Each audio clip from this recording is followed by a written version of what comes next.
Good afternoon, Felicia. Hi, Jeff. Where in the world are we and what are we doing here? So we are in St. Augustine, Florida, which is the oldest contiguous city that's European founded in the United States. It was founded in 1565 by Pedro Menendez, who was a Spanish explorer, and he claimed it for Spain. All right, well, let's hold off on more history for a little while because we haven't done some of that in a while. We don't want to scare off any new viewers. Sure. But more specifically, where are we about to go into? So this is Castillo de San Marco. And it is a fort that was built about 100 years after the city was actually built, a stone fortification after the original wooden structure had been sieged several times. And so the governor ordered a permanent structure to be built here, and that's what you see behind us. All right, well, let's head inside. This is a national park, a national monument. There is a $15 entry fee, but we're going to get in free today because I am a veteran and I have a national park lifetime pass that I should hopefully be able to get in here for free. So let's go find out. All right, sounds great. We'll see you there. Oh, look at this puppy.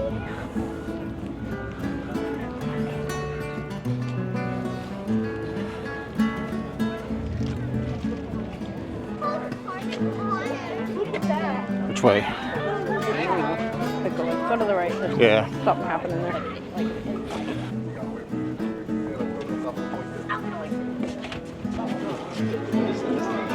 Head up the stairs. Sure.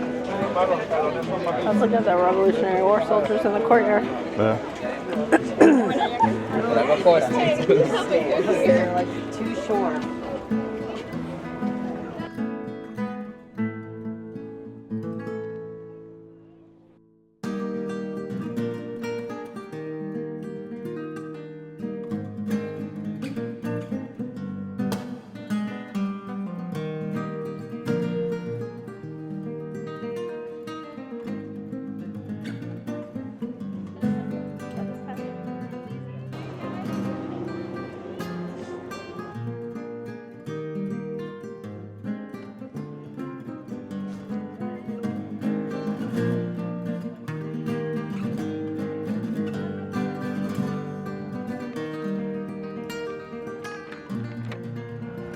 All right, we've walked around the fort, castle, whatever you want to call it here a little bit. I just wanted to point out, we actually didn't have to wait in line to get tickets. I thought we might, but the park ranger actually called out, was there anybody that had a park pass or was a veteran?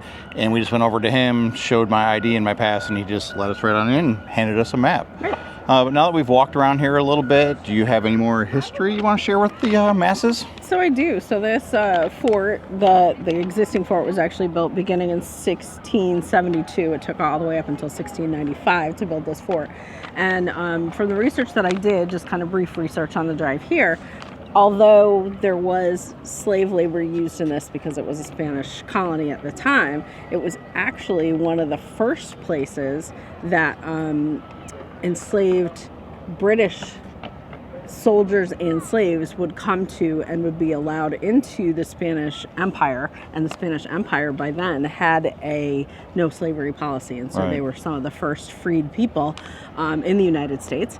And it actually led to some freedmen's colonies around this particular area as well. So, the first ones actually in the Right, U.S. because at that time this was not part of the colonies, right? Right. It was part of the Spanish Empire instead. Okay.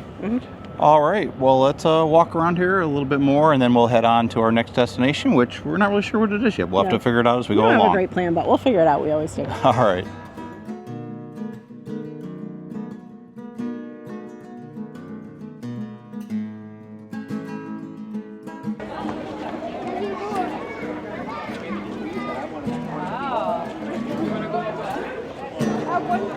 You know, we couldn't go on any kind of adventure without stairs. Those are the stairs that we had to climb to get to the top. I knew Jeff had stairs in mind when we started out on this trip.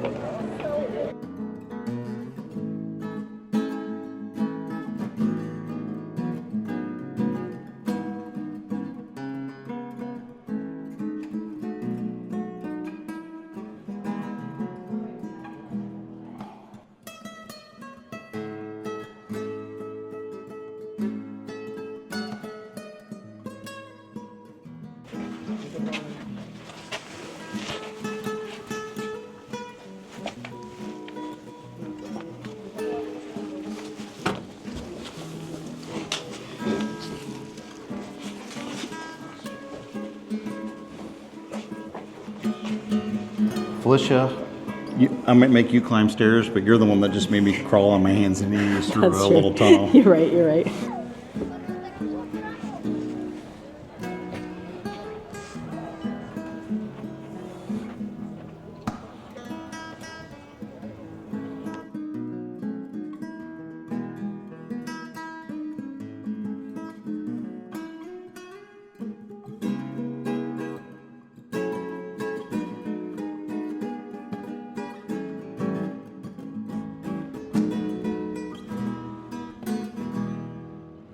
As I mentioned earlier, there is a fee or a pass to enter the grounds of the castle, but you can get to the exterior and walk all around for free.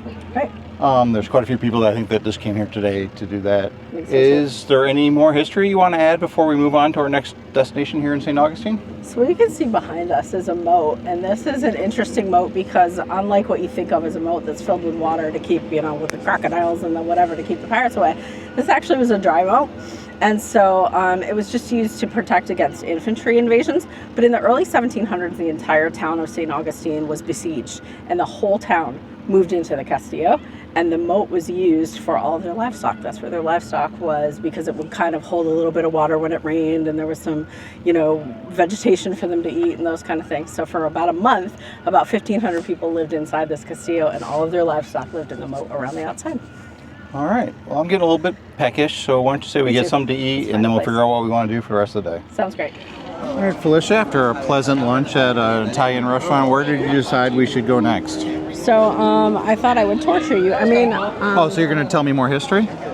Listen, we're going to the Medieval Torture Museum, which I'm kind of excited about. We did visit one a long time ago. In Germany, close to 30 right? years ago when we lived in Germany. They're pretty prevalent in Europe, but this one says that it's the first exclusive one in the United States, so I'm excited to see what's here. All right, well, let's head inside and get some tickets. Sounds great.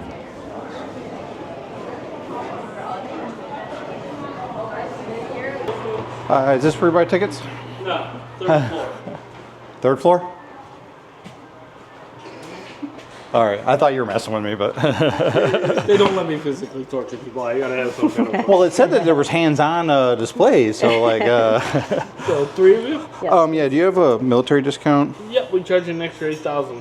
All right, she's fine then. $67.96 for three of you. All right. Thank you. Have a nice day. In 1828, Spanish King Ferdinand VII abolished the gallows and replaced it with the garrote. A straight vertical bar with a hole at the end of the neck was fastened to the back of a chair on which the convict sat. The executioner inserted a spiral screw with handles into the hole and began to rotate it. With each turn, the iron stump approached the convict's neck. When the screw entered the body, the cervical vertebrae broke with a nasty crunch. The spinal cord tore. It was believed that this paralyzed the victim, saving him from debilitating agony. The last country to use the garrote was Andorra in 1990.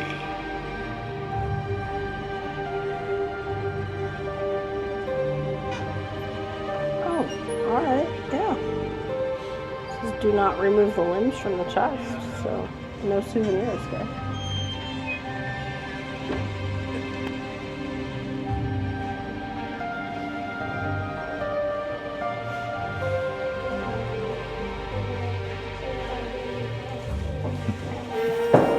So heavy.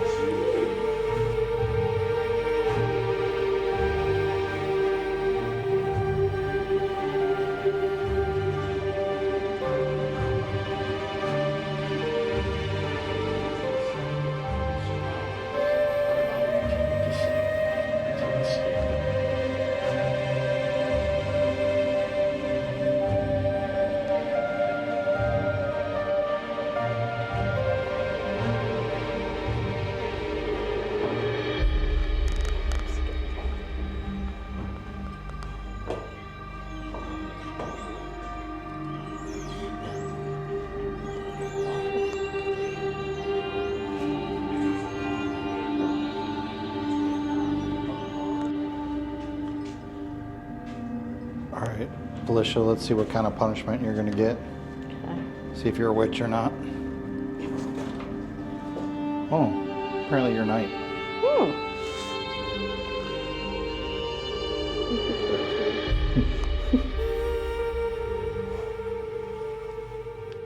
Well, Felicia, after the Torture Museum, what do you think of St. Augustine? And do you think we'll be back sometime? Definitely, I would love to come back here. We were on limited time today. We got a Right. little bit of a late start. We have a couple other stops we want to do, you know, on the way back to Orlando. So we're a little bit limited on time today, but it was a nice little taste of it. It reminded me a lot of, like, do you remember we went to the Cayman Islands, to Georgetown and the Cayman Islands? Yeah. And it was like the whole, like, pirate vibe kind of thing. Right. Like, that's kind of like what St. Augustine is. Yeah, definitely a tourist spot, but one worth visiting and not your Yeah, standard for like sure. Disney or, Right, or right. things like that. We've been wanting to come here for years. Like I said, we're just here for a few hours, but I think we should definitely like book a weekend here sometime in the for sure. future. For sure. All right, so I think that about wraps it up. So don't forget to like this video if you haven't already done so, subscribe to our channel, and ring that notification bell. And we'll see you in the next video. Thanks Thanks for watching.